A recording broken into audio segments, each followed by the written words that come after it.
How did Orange County Choppers go from this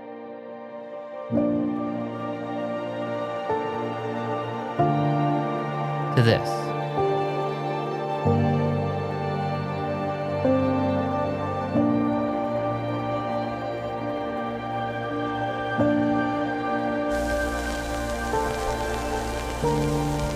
I loved American Chopper.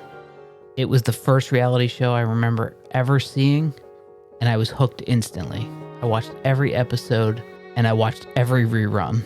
And this isn't a video to look into why OCC had to close their headquarters in New York, but rather a look into how it looked as it happened, and what was happening at Paul Jr.'s place at the same time. If you're not familiar, American Choppers was a reality show that featured a father and son who built custom motorcycles, or choppers, and they had a contentious relationship. There was Paul Sr., the older of the two, and then Paul Jr., the son. And there was a number of members of the cast. There was Mikey, the other son. There was Vinny, and on and on and on. But for our purposes, we're focusing on Paul Sr. and Paul Jr. When I first visited Orange County Choppers in 2012, it was a lively place. Even on a random weekday when I was first there, there was a ton of people there, a ton of merchandise. People were buying stuff left and right. It was just an exciting atmosphere. And the show pretty much had fallen off at that point. It had passed their peak years.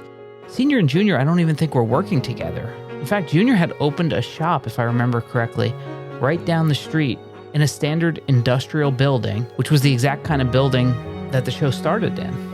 These years on American Chopper were known as the senior versus junior years, which was apparently a real-life fight between the father and the son. It went into legal issues and legal battles, and it just was an ugly, ugly mess, and it played out on TV.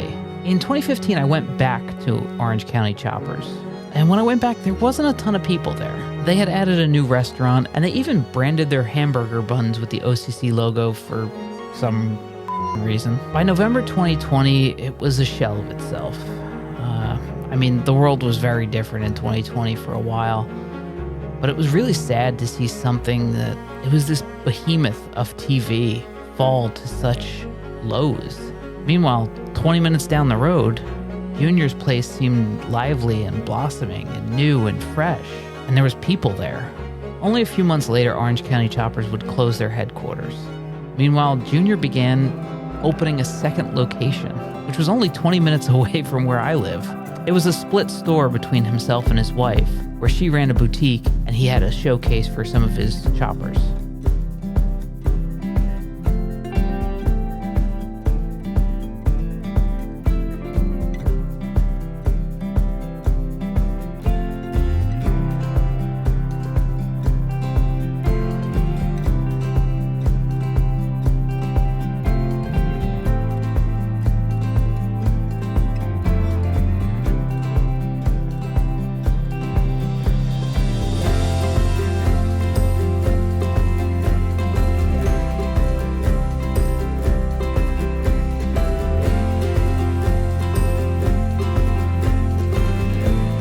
Think back to all the hours I spent watching American Chopper and later Senior versus Junior, there's this poignant sense of nostalgia for the days when the roar of custom motorcycles and the intricate craftsmanship of the titles captured our screens.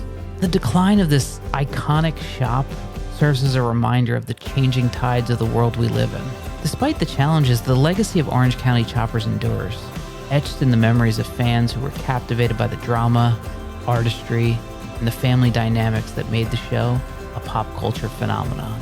Thanks for watching. If you like this video, beat the shit out of the like button, and we'll see you next week.